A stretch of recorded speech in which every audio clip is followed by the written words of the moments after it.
el 19 de octubre de 1987.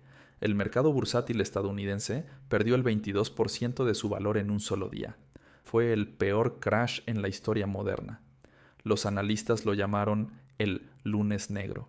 Dijeron que nunca volvería a pasar. Se equivocaron. 13 años después, en marzo del 2000, la burbuja tecnológica explotó. El Nasdaq perdió el 78% de su valor. Empresas con valuaciones de miles de millones desaparecieron de la noche a la mañana. 8 años después, en septiembre de 2008, el sistema financiero global estuvo a 24 horas de un colapso total. Cada vez los expertos juraron que habían aprendido la lección. Cada vez implementaron nuevas regulaciones y cada vez el siguiente crash fue peor que el anterior. Ahora estamos en 2025. Han pasado 17 años desde la última crisis y todos los indicadores técnicos, todos los patrones históricos y todos los datos macroeconómicos apuntan hacia la misma conclusión inevitable. 2026 no será solo otro crash, será el reset completo del sistema financiero global tal como lo conocemos. Existe un patrón matemático en la historia financiera que la mayoría de los economistas prefieren ignorar. Desde 1800, Estados Unidos ha experimentado una crisis financiera mayor cada 18.6 años en promedio. No es superstición, es un ciclo económico documentado llamado el ciclo de Kuznets, nombrado por el economista Simon Kuznets, que ganó el premio Nobel por identificarlo. En 1929 tuvimos el gran crash. En 1973 la crisis del petróleo. Durante 1987 tuvimos el lunes negro. En el año 2000 la burbuja.com y en 2008 la crisis hipotecaria. La historia se repite cada 18 años una y otra vez. La última crisis fue en 2008. Suma 18 años y llegas al 2026. Pero el timing no es lo único que importa. Lo que hace que este próximo crash sea diferente es la escala de la deuda subyacente. En 2008, la deuda global era de aproximadamente 170 billones de dólares. Hoy supera los 315 billones. Eso es un incremento del 85% en menos de 2 décadas. Para ponerlo en perspectiva, la economía global produce alrededor de 105 billones de dólares anuales en bienes y servicios. Eso significa que el mundo debe 3 veces lo que produce en un año entero. Es como si ganaras $50,000 al año y debieras 150,000 en tarjetas de crédito. Y cada mes, en lugar de pagar el principal, solo pagas los intereses mientras sigues gastando más. Aquí es donde se pone técnico, pero crítico. Los bonos del Tesoro estadounidense son considerados el activo más seguro del planeta. Los bancos centrales de todo el mundo los mantienen como reservas. Los fondos de pensiones dependen de ellos. Los bancos los usan como garantía para préstamos. Pero en 2022, algo sin precedentes sucedió. Los bonos del Tesoro estadounidense tuvieron su peor año en más de 200 años de historia. Perdieron el 13% de su valor. Para un activo que se supone es libre de riesgo, eso fue catastrófico. China, que alguna vez fue el mayor tenedor extranjero de deuda estadounidense, ha vendido casi 500,000 millones de dólares en bonos del Tesoro desde 2013. Japón redujo sus tenencias en más de 100,000 millones. Arabia Saudita bajó de 135,000 millones a 108,000 millones. No están vendiendo porque necesitan el efectivo, están vendiendo porque están diversificando, porque por primera vez en 80 años dudan de que Estados Unidos sea el mejor lugar para guardar su dinero. En 2008, cuando el sistema colapsó, la Reserva Federal bajó las tasas de interés a casi cero. Lo mantuvieron ahí durante 7 años. Luego llegó la pandemia en 2020 y volvieron a cero. Imprimieron 5 billones de dólares en 2 años. Esa inundación de dinero barato creó la mayor burbuja de activos de la historia. Los precios de las acciones se dispararon. Los bienes raíces alcanzaron niveles estratosféricos. Las criptomonedas explotaron. Todo subía porque el dinero era gratis. Pero en 2022, la inflación llegó al 9%, el nivel más alto en 40 años. Y la Fed no tuvo otra opción que subir las tasas agresivamente, de 0% a 5,5% en 18 meses. Fue la subida más rápida en la historia moderna. Aquí está el problema. La economía estadounidense ahora debe 36 billones de dólares a tasas de interés del 0%. El costo anual era manejable, pero a 5,5% el gobierno estadounidense está pagando más de $1 billón solo en intereses cada año. Eso es más que todo el presupuesto de defensa. Y no solo el gobierno. Las corporaciones estadounidenses deben 13,5 billones, el triple que en 2008. La mayoría de esa deuda fue contraída a tasas de interés ultra bajas. Ahora tienen que refinanciar a tasas 3 veces más altas. Muchos no podrán hacerlo. Hay un indicador técnico que ha predicho correctamente las últimas 7 recesiones estadounidenses sin un solo falso positivo. Se llama la curva de rendimiento invertida. Funciona así. Normalmente, si prestas dinero por 10 años, exiges una tasa de interés más alta que si lo prestas por 2 años. Eso tiene sentido. Más tiempo, más riesgo, más recompensa.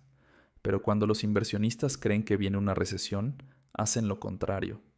Compran bonos a largo plazo porque asumen que las tasas bajarán en el futuro. Eso empuja los rendimientos a largo plazo por debajo de los rendimientos a corto plazo. La curva se invierte. Y eso es exactamente lo que sucedió en julio de 2022. La curva de rendimiento entre bonos a 2 años y a 10 años se invirtió por primera vez desde 2019. Se mantuvo invertida durante más de 18 meses consecutivos, el periodo más largo desde la década de 1970.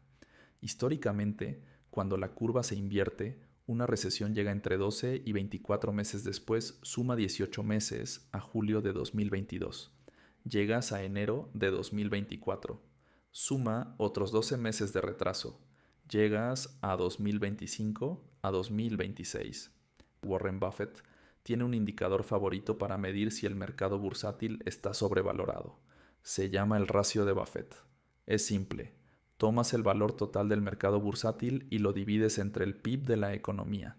Si el ratio está por debajo del 75%, el mercado está infravalorado. Entre el 75% y el 90% está bastante evaluado. Por encima del 100% está sobrevalorado.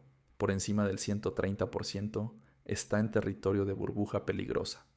En el pico de la burbuja.com en 2000, el ratio de Buffett alcanzó el 137%. El Nasdaq colapsó un 78% en los siguientes 2 años. En 2021, el ratio de Buffett alcanzó el 213%, el nivel más alto en la historia registrada. A principios de 2025, a pesar de las correcciones, todavía está por encima del 180%. El propio Buffett está actuando en consecuencia. Berkshire Hathaway está sentado sobre $325 mil millones en efectivo, la cifra más alta de su historia. No están comprando. Están esperando el mercado inmobiliario comercial. Aquí hay una bomba de tiempo que casi nadie está discutiendo. El mercado de bienes raíces comerciales en Estados Unidos está al borde del colapso. Desde 2020, el trabajo remoto se convirtió en permanente para millones de trabajadores. Las tasas de ocupación de oficinas en ciudades importantes han caído del 95% al 50%. Eso significa que la mitad de los edificios de oficinas están vacíos. El problema es que esos edificios fueron comprados con préstamos masivos a tasas de interés bajas. Ahora esos préstamos tienen que refinanciarse a tasas mucho más altas, y los edificios valen la mitad de lo que valían porque nadie quiere alquilarlos. Se estima que $1.500 billones en préstamos inmobiliarios comerciales vencerán entre 2024 y 2026. Una gran porción de ellos está en problemas. Los bancos regionales estadounidenses tienen una exposición masiva a este sector. Si colapsa, arrastrará a los bancos con él, exactamente como en 2008, pero esta vez con oficinas en lugar de casas. Los crashes financieros rara vez ocurren en el vacío. Generalmente son detonados por un evento inesperado que expone las vulnerabilidades del sistema. En 1987 fue el colapso de las negociaciones comerciales entre Estados Unidos y Alemania. En 2000 fue la quiebra de empresas tecnológicas fraudulentas. En 2008 fue la quiebra de Lehman Brothers. En 2026 Los candidatos a cisne negro son múltiples. Una escalada militar entre China y Taiwán podría cortar el 60% de la producción global de semiconductores de un día para otro. Un default de deuda en un país importante podría desencadenar una crisis de confianza en los bonos soberanos globalmente. Una crisis bancaria en Europa podría extenderse al sistema estadounidense a través de derivados interconectados, o podría ser algo que nadie está vigilando. Por definición, los cisnes negros son impredecibles, pero el sistema está tan apalancado, tan frágil y tan interconectado que casi cualquier shock podría ser suficiente para desencadenar el colapso. Hay otro factor que hace que este crash sea único. El trading algorítmico ahora representa más del 80% de todas las transacciones en el mercado bursátil estadounidense. Estos algoritmos están programados para vender automáticamente cuando ciertos umbrales de pérdida se alcanzan. En 2010 experimentamos un flash crash donde el mercado perdió el 9% de su valor en 5 minutos debido a una cascada de órdenes de venta algorítmicas. Ahora imagina ese mismo efecto, pero en un mercado que ya está estresado, con tasas altas, valuaciones infladas y nerviosismo geopolítico. Una caída del 5% podría desencadenar ventas automáticas que aceleran la caída al 10%, luego al 20%, en cuestión de horas. La velocidad del próximo crash será diferente. En 1929, el mercado tardó años en tocar fondo. En 2008, tardó meses. En 2026, podría tardar semanas, incluso días. Cuando llegue el crash, no va a destruir el valor real. Solo va a revelar qué activos eran reales y cuáles eran pura ilusión. Las empresas de calidad van a sobrevivir y eventualmente van a prosperar. Los bienes raíces realmente buenos seguirán teniendo utilidad, incluso si sus precios caen. Los metales preciosos seguirán siendo reservas de valor cuando las promesas en papel fallen. La diferencia entre quienes ganan y quienes pierden no será la suerte ni el timing perfecto, será la preparación. Quienes entiendan lo que viene pueden posicionarse para beneficiarse del caos que destruirá a los inversionistas desprevenidos.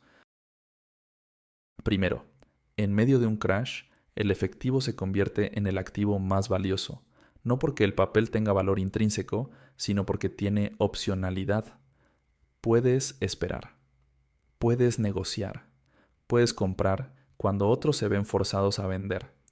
Después del crash de 2008, los inversionistas con efectivo compraron bienes raíces con descuentos del 60%. Una casa de $400,000 se vendía por $160,000. Esas mismas propiedades hoy valen $700,000 o más. Eso es un retorno del 337% en 15 años. Pero la liquidez no significa solo efectivo en el banco. Significa tener acceso a capital cuando otros no lo tienen. Líneas de crédito sin usar activos líquidos que puedes vender rápidamente. Relaciones con prestamistas. La recomendación clásica es mantener entre 6 y 12 meses de gastos en efectivo. Antes de una crisis, ese número debería ser más cercano a 18 a 24 meses. Segundo, la calidad siempre gana al final.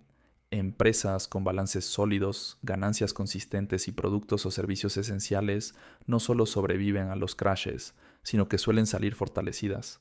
Usan el caos para comprar competidores, expandir su cuota de mercado y posicionarse para la recuperación que siempre llega después. El truco no es evitar el crash, es tener el coraje de comprar calidad cuando todo el mundo está vendiendo en pánico. Tercero, el oro no te hace rico, pero tampoco te hace pobre. En 2008 el oro estaba en $800 la onza. Durante el pánico cayó brevemente a $680, pero para 2011 había subido a $1,900, un incremento del 137% mientras el mercado bursátil apenas se recuperaba. Hoy, el oro está en $2,650. Si la historia se repite, podría haber una caída inicial seguida de un rally masivo cuando los inversores huyan de activos de papel hacia activos tangibles. La regla general es mantener entre el 5% y el 10% de tu patrimonio en metales preciosos, no como inversión especulativa, sino como seguro contra el colapso del sistema monetario cuarto. El mayor error que puedes cometer antes de un crash es estar apalancado. La deuda te convierte de cazador en presa. En 2008, los inversionistas que habían comprado propiedades con hipotecas del 100% se vieron forzados a vender a pérdida cuando los valores cayeron. Los traders que operaban con margen fueron liquidados automáticamente. Los especuladores apalancados perdieron todo. Mientras tanto, los inversionistas sin deuda pudieron aguantar la tormenta. Y cuando tocó fondo, tenían la libertad de comprar. La libertad financiera no es cuánto ganas, es cuánto debes. Entra al próximo crash con la menor cantidad de deuda posible. Quinto, diversifica geográfica y monetariamente. Las crisis no golpean todos los países al mismo tiempo. En 1997, Asia colapsó mientras Estados Unidos crecía. En 2008, Estados Unidos colapsó mientras Brasil crecía. Tener activos en múltiples monedas y regiones te protege del colapso localizado. Y sexto, la habilidad de crear valor es el activo más poderoso que puedes tener, porque cuando el sistema falla, cuando el dinero pierde significado, las habilidades reales mantienen su valor. El médico que puede sanar, el ingeniero que puede reparar, el programador que puede construir sistemas, el agricultor que puede producir alimentos. Estas personas nunca son pobres por mucho tiempo, incluso en las peores crisis. Invierte en ti mismo. Aprende habilidades que tengan demanda real. Construye relaciones con personas que puedan crear valor. Porque la riqueza no es solo lo que tienes, es lo que puedes hacer cuando todo lo demás falla. La pregunta no es si va a haber un crash en 2026. La pregunta es qué tan severo será y qué vas a hacer al respecto. Los patrones históricos son claros. Los indicadores técnicos están parpadeando. Las condiciones macroeconómicas están alineadas. Y el dinero inteligente ya se está posicionando. Esto no es alarmismo, es preparación basada en datos. Puedes ignorar las señales como la mayoría, puedes esperar y ver como hacen los optimistas, o puedes actuar ahora mientras todavía tienes tiempo, porque cuando llegue el colapso no será democrático. Algunos perderán todo, otros multiplicarán su riqueza por 10, por 20, por 50. La diferencia entre esos dos grupos no será la suerte. Será la preparación.